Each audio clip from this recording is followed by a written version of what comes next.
Good morning students, मैं हूं आमिर और मैं पढ़ा रहा हूं आपको mathematics for BSc second year. आज है पार्ट नंबर 6। पिछले पार्ट में मैंने आपको लीनियर इक्वेशंस बताई थी जो कि dy by d x plus p y is equals to q की फॉर्म में होती थी। वहाँ पर p और q था x का फंक्शन, और उसे हम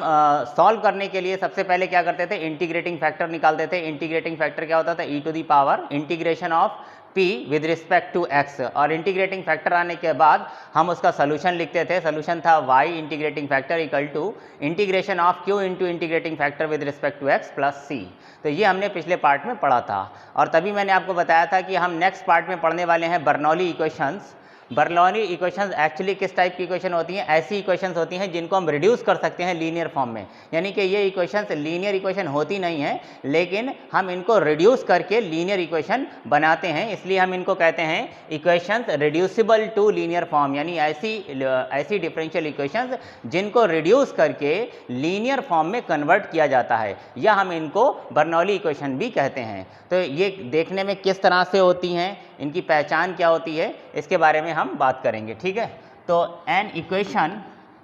या a differential equation,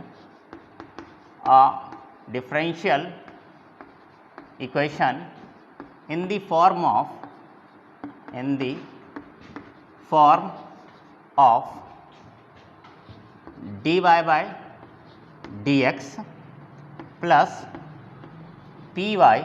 is equals q into y to the power n। ठीक है, देखिए तो कुछ ये लीनियर इक्वेशन जैसी ही है, लेकिन अगर आपको ध्यान हो तो जो लीनियर डिफरेंशियल इक्वेशन होती थी वो क्या होती थी, dy by d x plus p y is equals to q. यहाँ पर सिर्फ q होता था और उसमें p और q दोनों ही फंक्शन थे x के सिर्फ। ठीक है, तो यहाँ पर भी p और q जो है वो x के फंक्शन है, लेकिन अगर हम राइट साइड में देखें तो यहाँ पर सिर्फ q नहीं है, बल्कि वहाँ पर y की कुछ पावर्स उसके साथ में है, या ये कहें कि y का एक फंक्शन जो है वो q के साथ में लगा हुआ है। तो जब q के साथ में y की कोई पावर्स या y का कोई फंक्शन आ जाएगा तो ऐसी इक्वेशन को हम क्या कहेंगे, बर्नौली इक्वेशन कहेंगे। तो where p and q, P and Q are the functions of x only is called Bernoulli equation, is called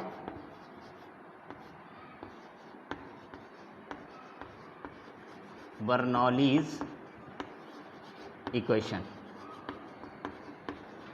ठीक है, देखने में तो देखिए ये लीनियर इक्वेशन जैसी ही है, बस साथ में आपको ध्यान क्या रखना है कि राइट साइड में लीनियर इक्वेशन में क्या होता था, हमें x का कोई फंक्शन मिलता था जिसको हम q बोलते थे, कोई x का फंक्शन होता था। लेकिन बर्नौली इक्वेशन में क्या होगा, x का फंक्शन भी होगा और साथ में y का फंक्शन भी होगा। यानी कि x और y जब दोनों ही राइट साइड में मिल जाएं तो आप समझ जाइए कि ये फिर बर्नौली इक्वेशन है, और फिर उसको हम सॉल्व कैसे करेंगे वो हम आपको बताते हैं। तो क्योंकि देखिए यहाँ पर जो है राइट हैंड साइड में हमको क्या चाहिए होता है, लीनियर इक्वेशन बनानी है। अगर मुझे इसको लीनियर इक्वेशन में जिसे करना चाहिए कि रिड्यूस करना है, कन्वर्ट करना है, तो फिर राइट साइड में मुझे क्या चाहिए, सिर्फ x का फंक्शन चाहिए, या ये कहूँ कि मुझे सिर्फ x चाहिए। इट मीन्स मुझे ये जो y to the power n है इसको यहाँ से हटाना पड़ेगा। अब हटाने के लिए क्या करेंगे, हम इस पूरी इक्वेशन को डिवाइड कर देंगे किससे, y to the power n से। तो अगर मैं y to the power n से डिवाइड कर दूंगा तो मेरी वो प्रॉब्लम सॉल्व हो जाएगी जो कि यहाँ पर q के साथ जो था वो y की पावर थी वो जो क्यों एलिमिनेट हो जाएंगी, तो राइट हैंड साइड में मुझे q मिल जाएगा। लेकिन जब आप y की पावर n से डिवाइड करेंगे तो फिर यहाँ पर क्या आ जाएगा, y to the power 1 upon y to the power n आ जाएगा, यहाँ पर भी आ जाएगा कुछ। तो उसको आगे कैसे प्रोसेस करेंगे ये अब हम समझते हैं। तो सबसे पहले हम इसको सॉल्व करने के लिए, to solve the Bernoulli equation, to solve the Bernoulli equation,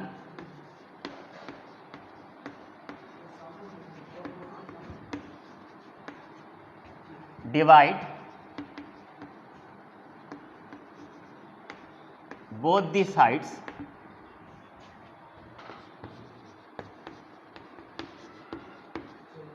by y to the power n। अब अगर मैं इसे y to the power n से डिवाइड करूंगा इस इक्वेशन को, तो मुझे मिलेगा क्या, ध्यान दीजिएगा। यहाँ पर क्या हो जाएगा, 1 upon y to the power n हो जाएगा। इसे y to the power n से मैं डिवाइड करूंगा तो ये हो जाएगा divide by y to the power n, यानी कि ये कह सकता हूँ कि y to the power -n और +1 हो जाएगा। तो y टू द पावर हो जाएगा -n + 1 और यहाँ पर y to the power n जो है वो क्या हो जाएगा, गायब हो जाएगा। भाई ये बात समझ में आ रही है क्या? अगर मैंने अपनी बर्नौली इक्वेशन को y to the power n से डिवाइड किया तो यहाँ पर जो y to the power n था वो एलिमिनेट हो गया। यहाँ पर क्या था, y की पावर ऊपर यहाँ 1 थी और मैंने डिवाइड किया है y to the power n से, तो जब मैं इसे न्यूमरेटर में लाऊंगा तो y टू द पावर ये -n हो जाएगी और ऊपर ये +1 है, तो कुल मिला करके ये सॉल्व हो करके क्या हो जाएगा, y टू द पावर हो जाएगी -n + 1। वही मैंने यहाँ लिख लिया है। और यहाँ पर जब मैं y to the power n से डिवाइड करूँगा तो ये हो जाएगा y to the power n, या ये कहें कि y to the power -n। तो ये इस तरह से रिड्यूस हो जाएगी। अब ये लीनियर इक्वेशन तो अभी नहीं बनी है, क्योंकि आपको क्या करना था, राइट में q चाहिए था, तो मुझे q तो मिल गया है, लेकिन हमारी जो लीनियर इक्वेशन होती है वो क्या होती है, dy/dx होती है, just dy/dx plus py is equal to q। तो राइट में q तो मिल गया है, लेकिन लीनियर इक्वेशन के लिए dy/dx का कोएफिशिएंट क्या होना चाहिए, 1 होना चाहिए। इससे पिछले लेक्चर में भी हमने आपको बताया था कि जब dy/dx के साथ कुछ होता था तो मैं उससे डिवाइड करता था, ठीक है। तो अब अगर मैं यहाँ पर फिर से डिवाइड करूँ इसे dy/dx का कोएफिशिएंट 1 बनाने के लिए 1/y to the power n से डिवाइड करूँगा तो फिर वही प्रॉब्लम आ जाएगी, y to the power n जो है वो राइट साइड में फिर q के साथ आ जाएगा। तो इसके लिए अब हम करेंगे क्या, आप देखिए ये जो y to the power -n + 1 है, इसको आप जो है वो एक नया वेरिएबल v मान लीजिए। उससे फ़ायदा क्या होगा, लेट, या ये कहें कि पुट कर रहा हूँ मैं, क्या पुट कर रहा हूँ, put y to the power -n + 1 is equals to v, ठीक है। मैंने y to the power -n + 1 को v पुट किया है। तो अगर मैं ये पुट करूंगा तो आप इसे जरा डिफरेंशिएट करके देखिए कि dy/dx और dv/dx, इसे x के रेस्पेक्ट में डिफरेंशिएट करके देखिए कि dy/dx और dv/dx में क्या रिलेशन आ रहा है। तो डिफरेंशिएट अगर मैं इसे करूं तो -n + 1 ये आगे आ जाएगा। अगर मैं इसको डिफरेंशिएट करूंगा और ये y की पावर कितनी हो जाएगी, एक रिड्यूस हो जाएगी, means y to the power -1 हो जाएगी, और ये आ जाएगा dy/dx is equals to v को डिफरेंशिएट करेंगे तो ये कितना हो जाएगा, dv/dx। भाई ये डिफरेंशिएशन समझ में आ गया ना। इसको डिफरेंशिएट कर रहे हैं तो ये पावर्स आगे आ गई और ये वाली पावर एक रिड्यूस हो जाएगी, तो -n + 1 में से एक रिड्यूस करेंगे या कम करेंगे तो y to the power -n हो जाएगा, और y को दोबारा डिफरेंशिएट करेंगे विद रिस्पेक्ट टू x तो dy/dx आ गया, और राइट हैंड साइड में v को डिफरेंशिएट किया तो क्या हो गया, dv/dx, ठीक है। तो ये जो y to the power -n है इसका मतलब होता है 1/y to the power n, और ये जो -n + 1 है, या ये कहें कि ये क्या लिखा हुआ है 1 - n है, तो ये 1 - n से अगर मैं डिवाइड कर दूं तो मुझे क्या मिल जाएगा, अगर मैं यहाँ पर इस 1 - n से डिवाइड करूं तो ये क्या हो जाएगा, देखिए 1/y to the power n, इसके साथ में क्या है dy/dx, और क्योंकि मैंने 1 - n से डिवाइड किया है तो राइट हैंड साइड में आ जाएगा 1/1 - n और dv/dx। तो ध्यान दीजिए कि 1/y to the power n dy/dx जो है वो क्या हो जाएगा 1/n - 1 dv/dx। इट मीन्स अब मेरी ये जो इक्वेशन में 1/y to the power n dy/dx है, उसके प्लेस पर मैं रखूंगा 1/n - 1 dv/dx प्लस p, और इस y to the power n - 1 को, y to the power n - 1 को आपने क्या लिया था, v लिया था, तो यहाँ हो जाएगा v, तो ये हो जाएगा pv और राइट में है q, ठीक है। Then equation reduce to, then equation radius to क्या हो जाएगी इक्वेशन, ध्यान दीजिएगा, इसके प्लेस पर मैं क्या रख रहा हूँ 1/n - 1 dv/dx प्लस p, और ये y to the power -n + 1, इसके प्लेस पर मैं क्या रखने वाला हूँ यहाँ पर v is equals to q। अब ये 1/n - 1 जो है इससे मल्टीप्लाई कर दीजिए या एलसीएम ले लीजिए, जो भी कहें आप, तो ये इक्वेशन हो जाएगी dv/dx, n - 1 यहाँ पर आ जाएगा प्लस n - 1, जो कि ये तो n - 1 जो है वो क्या है, वो तो कांस्टेंट है, ये हो जाएगा pv is equals to q के साथ भी क्या आ जाएगा n - 1, n - 1 था 1 - n था, 1 - n था, सॉरी 1 - n था, मैंने n - 1 लिखा है, 1 - n, यहाँ पर भी हो जाएगा ये 1 - n और यहाँ पर भी 1 - n। अब अगर आप ध्यान से देखें तो ये एक लीनियर डिफरेंशियल इक्वेशन है इन एज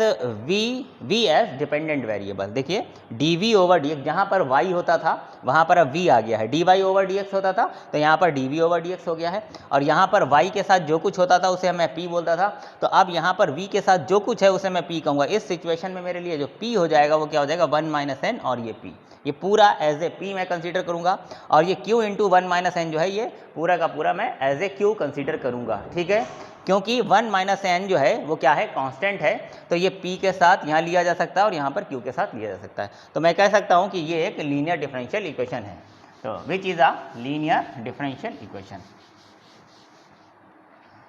आगे लिख देते हूँ इसी के आगे, which is a linear differential equation V in V as dependent variable. ठीक है, और लीनियर डिफरेंशियल इक्वेशन को कैसे सॉल्व करते हैं, फिर से वही, आप इसका कंपैरिजन करेंगे, p और q निकालेंगे, p का इंटीग्रेशन करके इंटीग्रेटिंग फैक्टर निकालेंगे, इंटीग्रेटिंग फैक्टर आने के बाद आप इसका सोल्यूशन लिखेंगे। ठीक है, तो मेरे ख्याल से ये आपको समझ में आया होगा। अब इसको और अच्छे से समझने के लिए हम इस पर बेस्ड कुछ क्वेश्चन करते हैं। ठीक है, तो ये मैंने एक क्वेश्चन ले लिया है, तो देखिए ये dy by d x plus 1 upon x y is equals to x square, और साथ में ये y टू द पावर 6, ये y टू द पावर 6 जो है यही हमारे लिए प्रॉब्लम है, क्योंकि अगर ये y टू द पावर 6 ना होता तो फिर ये हमारे लिए क्या होता, एक लीनियर डिफरेंशियल इक्वेशन होती। देखिए dy बाई डी एक्स और प्लस पी वाई, तो ये y है मेरे लिए, तो मेरे लिए p क्या हो जाता, 1 अपॉन एक्स हो जाता, और राइट में मेरे पास अगर सिर्फ एक्स स्क्वायर होता तो ये फंक्शन ऑफ x होता, इसको मैं q बोल देता। लेकिन प्रॉब्लम क्या है कि इस एक्स स्क्वायर के साथ y की एक पावर लगी हुई है, तो q मेरा जो है वो क्या होना चाहिए, लीनियर डिफरेंशियल इक्वेशन में q जो है वो फंक्शन ऑफ x होना चाहिए, सिर्फ फंक्शन ऑफ x ओनली। लेकिन यहाँ पर क्या आ गया, y टू द पावर 6 आ गया है। इट मीन्स ये लीनियर डिफरेंशियल इक्वेशन नहीं है, बल्कि कौन सी इक्वेशन है, रिड्यूसिबल टू लीनियर फॉर्म है, या ये कहें कि ये बर्नौली इक्वेशन है। तो चलिए इसे रिड्यूस करते हैं। तो रिड्यूस करने के लिए क्या बताया था कि जो y की पावर यहाँ पर होंगी, सबसे पहले आप उसी से इस पूरी इक्वेशन को डिवाइड करेंगे। तो सबसे पहले मैं डिवाइड कर रहा हूँ किससे, y टू द पावर 6 से, divide by y to the power 6 in both the sides, दोनों ही साइड्स में हम y टू द पावर 6 से डिवाइड करेंगे। तो जब y टू द पावर 6 से डिवाइड करेंगे तो ये हो जाएगा 1 upon y to the power 6 plus 1 upon x, और y को y टू द पावर 6 से डिवाइड करेंगे तो जाहिर है कि 1 upon y to the power 5 यहाँ आ जाएगा, है ना, 1 upon y to the power 5 is equals, इधर y टू द पावर 6 से डिवाइड किया तो यहाँ पर सिर्फ एक्स स्क्वायर रह गया। अब इतना करने के बाद यहाँ पर, sorry dy by d x यहाँ पर लिखा ही नहीं मैंने, तो ये हो जाएगा 1 upon y to the power 6 और dy बाई डी एक्स। ठीक, अब ये dy बाई डी एक्स के साथ कोफिशिएंट 1 होना चाहिए था, जो कि है नहीं, यहाँ पर 1 upon y to the power 6 आ गया है। तो उसके लिए हम क्या करेंगे कि इधर जो y की पावर्स मिलती हैं मुझे, आपको याद होगा कि यहाँ पर क्या आया था, y to the power minus n plus 1 आया था, उसको मैंने v लिया था। तो अब हमारे पास यहाँ पर क्या आया है, 1 upon y to the power 5 आया है, इसी को आप v ले लेंगे। ठीक है, तो put 1 upon y to the power 5 is equals to v, और इसको डिफरेंशिएट करेंगे विद रिस्पेक्ट टू x। तो अगर मैं इसको डिफरेंशिएट करूं तो 1 upon y to the power 5 को अगर मैं डिफरेंशिएट करूं, यानी कि y to the power minus 5 है, तो ये कितना हो जाएगा, माइनस 5, और y टू द पावर कितना हो जाएगा, माइनस 5 प्लस 1 मीन्स माइनस 4, और साथ में क्या आ जाएगा, dy बाय, सॉरी एक कम हो जाएगी, माइनस 5 माइनस 1 माइनस 6, और dy by d x is equals to dv over dx। ठीक है, अब y to the power minus 6 का मतलब क्या होता है, 1 upon y to the power 6, और ये माइनस 5 से मैं इधर डिवाइड कर देता हूँ, तो मुझे क्या मिल जाएगा, 1 upon y to the power 6 dy by d x is equals to, ये माइनस 5 को मैं इधर ले आया हूँ, तो ये हो जाएगा minus 1 upon 5 dv over dx। ठीक, तो 1 upon 1 upon y to the power 6 dy by d x, means ये, इसको मैं क्या लिखूंगा, -1/5 dv/dx और प्लस 1/x 1/y⁵, ये जो है 1/y⁵, इसके प्लेस पर मैं यहाँ क्या रख दूंगा, v, और राइट हैंड साइड में क्या आ जाएगा मेरे पास, जस्ट x²। तो फिर ये लीनियर डिफरेंशियल इक्वेशन में कन्वर्ट हो जाएगी। Therefore equation reduce to. तो अब जो हमारी इक्वेशन है वो क्या हो जाएगी, फिर से इसके प्लेस पर मैं क्या रखूंगा, -1/5 dv/dx या dv/dx प्लस 1/x और 1/y⁵ के प्लेस पर मैं क्या रखूंगा, यहाँ पर v is equal to x²। अब ध्यान दीजिए, लीनियर इक्वेशन में जो हमारा dy/dx यानी कि जो डिफरेंशियल कोफिशिएंट होता था, ध्यान दीजिए लीनियर इक्वेशन में dy/dx का कोफिशिएंट क्या होना चाहिए, 1 होना चाहिए। तो इसको 1 बनाने के लिए मैं क्या करूंगा, -5 से मल्टीप्लाई कर दूंगा। अगर मैं इसको -5 से मल्टीप्लाई कर दूंगा तो ये क्या हो जाएगा, 1 हो जाएगा। ये हो जाएगा -5/xv और यहाँ आ जाएगा -5x²। तो मल्टीप्लाई बाय -5। तो अगर मैं इसे -5 से मल्टीप्लाई कर रहा हूँ तो ये मेरी इक्वेशन क्या हो जाएगी,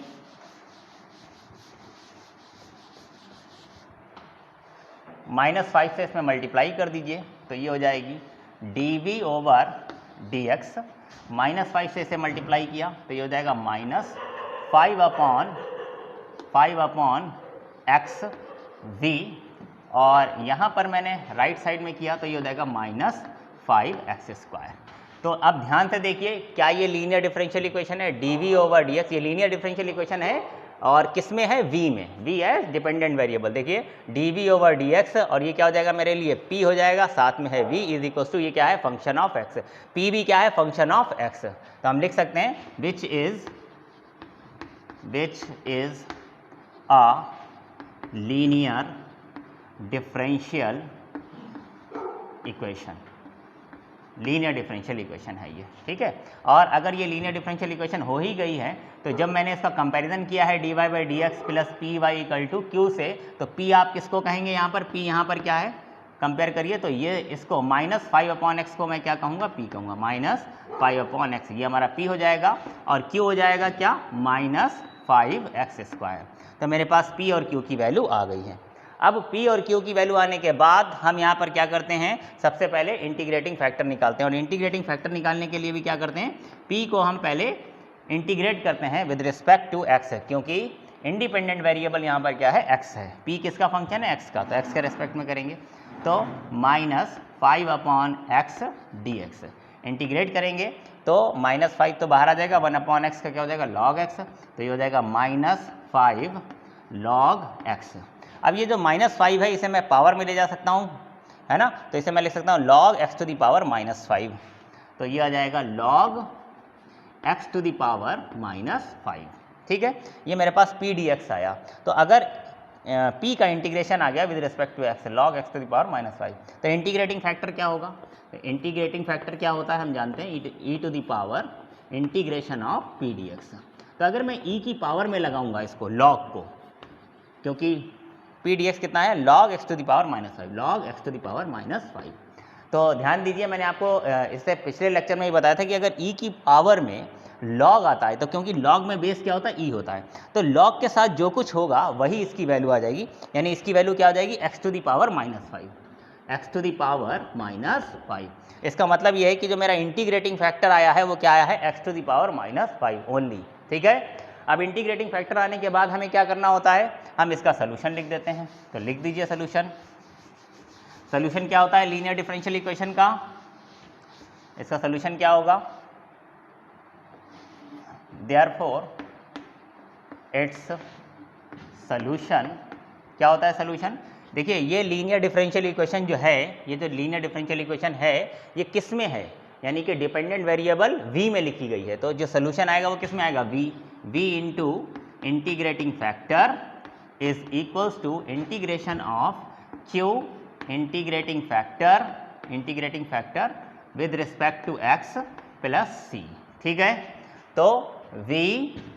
और v के साथ इंटीग्रेटिंग फैक्टर क्या है मेरा, x⁵ -5, तो यहाँ पर रख देंगे हम x⁵ -5 इज इक्वल्स इंटीग्रेशन किसका, क्यू और इंटीग्रेटिंग फैक्टर के प्रोडक्ट का। तो क्यू मेरा क्या था, -5x² -5x² और इंटीग्रेटिंग फैक्टर क्या है, x⁵ -5, x⁵ -5 मतलब 1/x⁵, और इसका इंटीग्रेशन करेंगे with respect to x plus c. अच्छा चलिए v की वैल्यू बाद में रखेंगे, तो v इंटू x⁵ और ये कितना हो जाएगा, -5 तो देखिए बाहर है, अब x² और x⁵ ये -5 है तो x⁻³ रह जाएगी ये, और dx प्लस सी, x⁻³ का इंटीग्रेशन -5, x⁻³ का इंटीग्रेशन तो कितना हो जाएगा, x⁻³ प्लस 1, तो -3 + 1 मतलब x⁻² और डिवाइड बाय -2 और प्लस कांस्टेंट ऑफ इंटीग्रेशन, ये और ये कैंसिल हो गया, तो ये 5/2x², मैं इसे लिख सकता हूँ 5/2, ये x⁻² जो है ये डिनोमिनेटर में आ गया, और प्लस सी, इधर कितना हो गया है v, अच्छा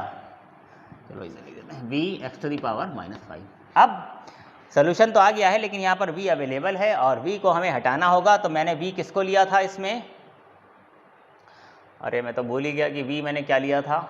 v मैंने इसमें किसको लिया था, 1/y⁵ को लिया था, यस 1/y⁵ लिया था शायद, हाँ 1/y⁵ को मैंने v लिया था, तो यहाँ पर से मैं v को हटाता हूँ और उसके प्लेस पर क्या लिखूँगा, 1/y⁵,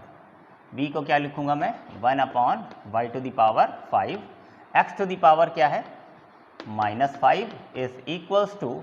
5/2x² प्लस सी, ये x⁻⁻5 है, इसे भी डिनोमिनेटर में ले आए तो 1/x⁵ y⁵ is equals to 5/2x² plus c. तो ये है हमारा फाइनल सोल्यूशन। तो उम्मीद है कि ये क्वेश्चन आपकी समझ में आया होगा। चलिए इसी में का एक क्वेश्चन और करते हैं। नेक्स्ट क्वेश्चन,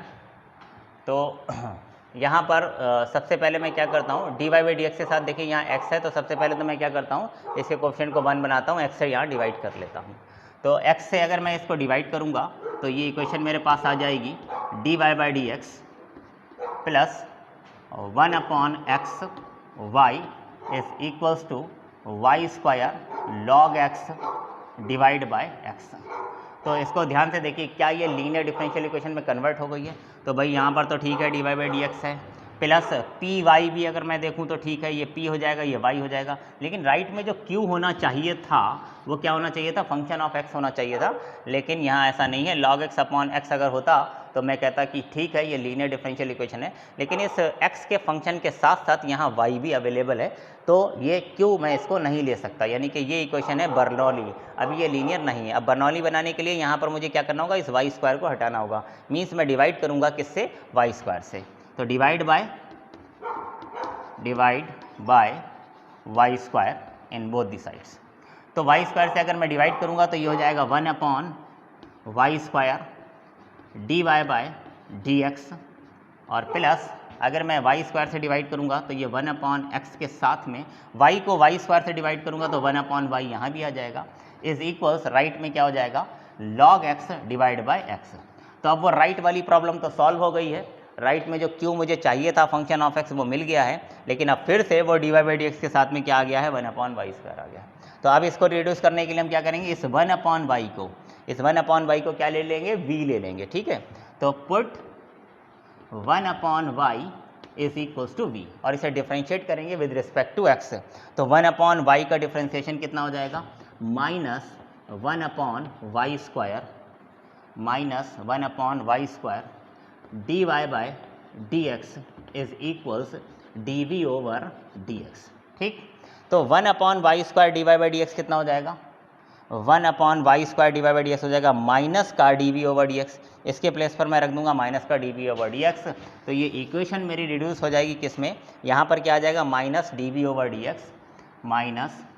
dv/dx, और साथ में क्या आ जाएगा, प्लस 1/x, और 1/y को मैंने क्या लिया था, v, तो यहाँ पर आ जाएगा v, और is equals to right side में हो गया log x।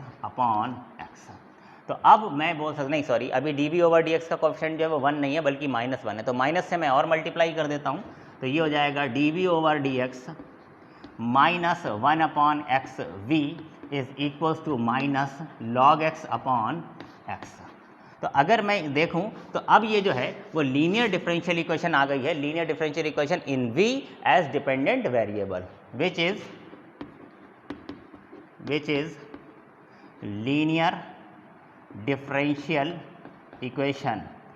LDE शॉर्ट में लिख दिया, यानी कि linear differential equation which is linear differential equation in v as dependent variable, ठीक है। तो ये हमारे पास लीनियर डिफरेंशियल इक्वेशन आ गई है v में। तो अगर मैं इसका कंपैरिजन करूं अपनी standard linear differential equation dy/dx plus py equal to q से, तो आप कहेंगे कि यहाँ पर p क्या है, वेयर p कितना है, देखिए ये v के साथ में क्या है, माइनस का 1/x, तो इसी को मैं p कहूँगा, माइनस 1/x। और जो कुछ राइट साइड में है वो क्या है, q है, तो q की वैल्यू है यहाँ पर q is equals to minus log x upon x, ठीक है। q मेरा कितना आ गया है, माइनस का log x अपॉन x, और p हो गया है माइनस का 1/x। अब मेरे पास p और q आ गया है, तो अब हम क्या करेंगे, इंटीग्रेटिंग फैक्टर निकालेंगे और सॉल्यूशन लिख देंगे, ठीक। तो इंटीग्रेटिंग फैक्टर निकालने के लिए मुझे क्या करना होगा, p को इंटीग्रेट करना होगा। p किसका फंक्शन है, देखिए p x का फंक्शन है, तो p को इंटीग्रेट करेंगे with respect to x, okay. तो सबसे पहले हम p dx निकाल लेते हैं, तो जो p है वो है -1/x, तो -1/x, और इसका इंटीग्रेशन करना है विद रिस्पेक्ट टू x, तो ये कितना हो जाएगा, माइनस का log x, और log x में ये जो -1 है इसको मैं इधर ले आऊँ तो ये x की पावर -1 हो जाएगा, तो log x to the power -1, या ये कहें कि log 1/x, ये p dx आ गया है, इसलिए इंटीग्रेटिंग फैक्टर जो है वो क्या हो जाएगा, ये होता है e to the power p dx, तो यहाँ पर e to the power p क्या है, log, सॉरी इंटीग्रेशन का साइन नहीं, log x to the power -1, और इसकी वैल्यू क्या आ जाएगी, पहले भी बता चुके हैं कि ये वैल्यू आ जाएगी just x to the power -1, या इसी को मैं कह सकता हूँ 1/x। तो कुल मिलाकर के मेरे पास इंटीग्रेटिंग फैक्टर आ चुका है 1/x, तो अब मैं इसका सोल्यूशन लिख सकता हूँ, देयरफॉर इट्स सोल्यूशन, ये लीनियर डिफरेंशियल इक्वेशन जो है वो किस में है, लीनियर डिफरेंशियल इक्वेशन v में है, v एज डिपेंडेंट वेरिएबल, तो सोल्यूशन भी v में लिखेंगे, तो हम लिखेंगे v into integrating factor is equals to integration of q into integrating factor with respect to x और प्लस c, ये विद रिस्पेक्ट टू x होता है, y होता है, ये डिपेंड करता है q पर, q किसका फंक्शन है, q x का फंक्शन है, तो इंटीग्रेशन होगा विद रिस्पेक्ट टू x, ठीक है। तो चलिए वैल्यू पुट करते हैं, v इंटीग्रेटिंग फैक्टर कितना है 1/x is equals to q मेरे पास क्या है, माइनस का log x अपॉन x, और इसके साथ इंटीग्रेटिंग फैक्टर कितना है 1/x और dx प्लस c, तो कुल मिलाकर के ये हो गया है माइनस log x 1/x², ठीक है, और dx, तो इसका इंटीग्रेशन मुझे आइलेट से करना होगा, यानी कि इंटीग्रेशन बाय पार्ट से, आइलेट का मतलब आप समझते ही हैं, तो आइलेट में अगर हम देखें तो लॉगरिथम का L जो है वो पहले आ जाता है, और अलजेब्रिक फंक्शन के लिए A जो होता है वो बाद में आता है ना। अगर मैं देखूं आइलेट, तो लॉगरिथम फंक्शन बाद में पहले आता है, और अलजेब्रिक फंक्शन जो है वो बाद में आता है, यानी कि लॉग को हम फर्स्ट फंक्शन लेंगे, और अलजेब्रिक फंक्शन जैसे कि इसमें 1/x² है उसको हम सेकंड फंक्शन लेंगे, ठीक है। तो इसका इंटीग्रेशन हम करेंगे इंटीग्रेशन बाय पार्ट्स से, तो चलिए इसका इंटीग्रेशन करते हैं। ऐसे इंटीग्रेशन आप लोगों को खुद कर लेना चाहिए, फिलहाल मैं यहाँ पर कर देता हूँ। ये हो गया है मेरे पास v/x is equals to minus, मैं log को फर्स्ट फंक्शन लूँगा, log x, इसको मैं फर्स्ट फंक्शन लूँगा, और इसके साथ में क्या है 1/x, और ये अपॉन का x जो है, तो 1/x², इसको मैं सेकंड फंक्शन लूँगा, और इसका इंटीग्रेशन करूँगा विद रिस्पेक्ट टू x, ठीक है। चलिए ये सब हटा देते हैं आप, तो इंटीग्रेट करिए,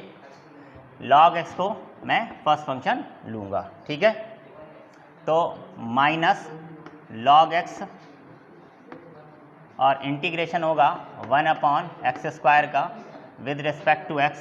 उसके बाद माइनस, इसको ब्रैकेट में रखते हैं, बाद में माइनस की मल्टीप्लाई कर लेंगे, तो minus integration differentiation of first function, तो dy/dx of log x, dy/dx of log x and integration of 1/x², 1/x² dx, और इस पूरे का अगेन इंटीग्रेशन, और प्लस c तो आगे अपना है ही, ठीक। तो चलिए इसको करते हैं माइनस, ये हो जाएगा log x और 1/x² का इंटीग्रेशन, देखिए 1/x² का मतलब x टू द पावर -2, तो -2 है पावर, जब इंटीग्रेशन करेंगे तो -2 + 1 यानी कि x की पावर -1 डिवाइड बाय 1, तो यानी कि ये आ जाएगा माइनस का 1/x, इसका इंटीग्रेशन 1/x² का इंटीग्रेशन क्या आएगा -1/x। आगे इसका जब डिफ्रेंसिएशन किया log x का तो वो हो गया 1/x, और 1/x² का इंटीग्रेशन अभी मैंने बताया माइनस का 1/x, और फिर इसका फिर से मुझे क्या करना होगा इंटीग्रेशन, ठीक है, और प्लस c, ओके। तो ये माइनस,